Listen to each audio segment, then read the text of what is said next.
السلام علیکم ورحمۃ اللہ وبرکاتہ۔ پیارے بچوں، آپ سب کیسے ہیں؟ جیسے کہ بچوں آپ سب جانتے ہیں کہ یہ مہینہ جو ہے ربیع الاول کا مہینہ چل رہا ہے، اور اسی مہینے میں جو ہے ہمارے پیارے نبی صلی اللہ علیہ وسلم کی جو ہے وہ پیدائش ہوئی تھی، اور اسی مہینے میں آپ جو ہے اس دنیا سے پردہ فرما گئے تھے۔ تو ہمیں اس مہینے کو منانا نہیں ہے، بلکہ ہمیں آپ کی جو تعلیمات کو اس کو جو ہے وہ واپس سے اس کی یاد دہانی کرنی ہے اور اس پر عمل کرنے کی کوشش کرنی ہے۔ ہمیں ایک عزم کرنا ہے اس مہینے میں کہ ہم پوری زندگی سنت پر عمل کرنے کی کوشش کریں گے۔ جیسے کہ بچوں آپ جانتے ہیں کہ ہمارے نبی جو ہے اخلاق کے اعلیٰ مرتبے پر فائز تھے۔ انہوں نے اپنی زندگی سے ہمیں جو ہے وہ سکھایا ہے کہ ہمیں کس طریقے سے زندگی گزارنی ہے۔ چلنے پھرنے کا، اٹھنے بیٹھنے کا، سونے جاگنے کا ہر طریقہ جو ہے اللہ کے رسول نے ہمیں سکھایا ہے۔ ہمیں یہاں تک سکھایا کہ ہمیں کس طریقے سے لوگوں سے جو ہے انٹریکشن کرنا ہے، کس طریقے سے ان سے بات کرنی ہے، کس طریقے سے انہیں ملنا ہے نا۔ تو آج جو ہے ہم یہی طریقہ سیکھیں گے کہ اللہ کے رسول نے ہمیں کس طریقے سے سلام کرنے اور گفتگو کرنے کے کیا آداب جو ہے ہمیں سکھائے ہیں۔ ہمارے نبی صلی اللہ علیہ وسلم نے بچوں جب کسی کو سلام کرتے ہیں تو بڑی محبت اور مسرت کے ساتھ، بڑی خوشی کے ساتھ سلام کرتے ہیں، یعنی کہ وہ سامنے والا آپ کے سلام کو سن کر خود اپنے دل میں خوشی اور مسرت کا احساس کرنے لگتا، خوشی محسوس کرنے لگتا۔ اور آپ صلی اللہ علیہ وسلم جب کسی کو جواب بھی دیتے، جب کسی کو سوال کا جواب دیتے تو آپ بڑے نہایت ہی خوش دلی اور خندہ پیشانی کے ساتھ جواب دیتے ہیں۔ بچوں اس سلام کے جو معنی ہیں اس کا مطلب ہوتا ہے کہ خدا تم کو ہر قسم کی سلامتی اور عافیت سے رکھے، یعنی کہ سلام کرنے والا اپنی طرف سے سامنے والے کو شیورٹی دیتا ہے کہ تم میری طرف سے سلامتی میں ہو، عافیت میں ہو۔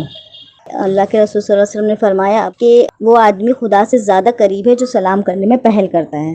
اور اللہ کے رسول کا خود یہ اسوا تھا، طریقہ تھا کہ اللہ کے رسول صلی اللہ علیہ وسلم سب کو ہے نا، ہر کسی کو سلام کرنے میں پہل کرتے ہیں۔ آپ بازار میں ہو، آپ مجلس میں ہو، آپ گھر میں ہو، آپ کہیں اور ہو، آپ کا یہی طریقہ تھا۔ یہاں تک کہ آپ بچوں کے ساتھ بھی آپ کا یہی معاملہ تھا کہ آپ پہلے سلام کرتے۔ حضرت انس فرماتے ہیں کہ جب میں چھوٹا تھا، میدان میں کھیل رہے تھے اپنے دوستوں کے ساتھ، تو اللہ کے رسول صلی اللہ علیہ وسلم کا وہاں سے گزر ہوا تو انہوں نے دیکھا کہ اللہ کے رسول صلی اللہ علیہ وسلم نے ان کو آ کے سلام کیا، اور یہ اس دن کے بعد سے کئی دفعہ ہونے لگا۔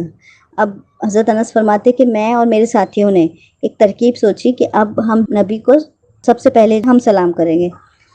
تو انہوں نے اپنے ایک ساتھی کو مسجد کے باہر پہرا دینے کھڑا کر دیا۔ جیسے اللہ کے رسول مسجد سے باہر نکلے، ان کا ساتھی دوڑتا ہوا آیا اور اس نے آ کے کہا کہ اب اللہ کے رسول یہاں سے گزرنے والے ہیں، اور ہم سب نے اپنا کھیل وہاں پر روک دیا اور ہم سب وہاں چھپ گئے۔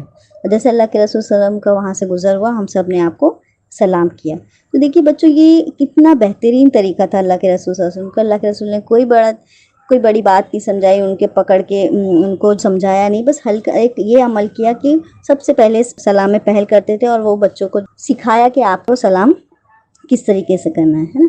جو سلام جو ہے بچوں یہ انسان میں محبت پیدا کرتی ہے، محبت کو بڑھاتی ہے، اور اس سے اللہ تعالیٰ ہر بڑے نقصان سے ہماری حفاظت کرتا ہے۔ ایک حدیث میں آتا ہے کہ ایک مسلمان کا دوسرے مسلمان پر یہ حق ہے کہ جب کسی مسلمان بھائی سے وہ ملے تو اس کو سلام کرے، یعنی سب سے پہلے وہ سلام کرے۔ اسی طریقے سے نبی صلی اللہ علیہ وسلم نے فرمایا کہ جو مکمل سلام یہ ہے کہ جب آدمی سلام کرے اور اس کے بعد جو ہے وہ مسافے کے لیے ہاتھ بڑھائے، یعنی مسافے کے بعد ہی وہ سلام مکمل ہوگا۔ تو آپ کا یہ طریقہ تھا کہ آپ جب سلام کرتے تو اس کے بعد آپ مسافہ بھی کرتے۔ تو بچوں ہمیں بھی یہ کوشش کرنی چاہیے کہ ہم جو ہے اپنے چھوٹے بڑوں کو ہے نا، اور جس کو ہم پہچانتے ہو یا نہ پہچانتے ہو، کہ ہمیں کوشش کرنا چاہیے کہ ہم جو ہے وہ ان کو سلام کریں۔ دیکھیے بچوں جب ہم کسی سے ملتے ہیں نا، کسی سے انٹریکشن کرتے ہیں تو سب سے پہلے سلام کے بعد ہی ہم بات چیت یعنی گفتگو کرنا شروع کرتے ہیں۔ تو ہماری گفتگو کیسی ہونی چاہیے؟ اللہ کے رسول صلی اللہ علیہ وسلم بڑی نرمی کے ساتھ، سلیقے کے ساتھ بات کرتے ہیں۔ آپ کا طریقہ یہ تھا کہ آپ بہت نرم آواز سے، درمیانی آواز سے بات کرتے ہیں۔ آپ ہمیشہ جو اپنی بات کرتے تو مختصر اور مطلب کی بات کرتے۔ اسی طریقے سے اللہ کے رسول صلی اللہ علیہ وسلم نے فرمایا کہ جب آپ بات کرو تو انصاف اور حق کی بات کرو، یعنی سچی بات کرو، سچ بات کرو، جھوٹ بات سے پرہیز کرو۔ چغلی، غیبت یہ ایسے گناہ ہیں جس سے زبان ہماری گندی ہو جاتی ہے نا۔ یہ چھوٹی چھوٹی جو باتیں ہیں نا، جھوٹی باتیں، لغو باتیں اور بیہودہ باتیں، ایسی باتیں جس سے ہم سامنے والے کو تانا دیں، ان ساری باتوں سے انسان کی زبان گندی ہو جاتی ہے۔ اللہ کے رسول نے یہ بھی فرمایا کہ ہم جب گفتگو کریں، جب ہم بات کریں تو اپنی عمر اور مرتبے کے لحاظ سے بات کریں، اس کے تعلق سے بات کریں کہ ہماری عمر اور ہمارا مرتبہ کیا ہے۔ اللہ کے رسول نے فرمایا کہ امت میں جو فضول اور بکواس باتیں جو کرتا ہے، یہ بدترین لوگوں کا کام ہے جو فضول اور بکواس اور بےہودہ اور لغو بات کرتے ہیں۔ اللہ کے رسول کا یہ اسوہ تھا، یہ طریقہ تھا کہ جب آپ ملتے ہیں، جب آپ کسی سے بات کرتے ہیں تو مسکراتے اور میٹھے لہجے سے وہ آپ سامنے والے سے مخاطب ہوتے ہیں۔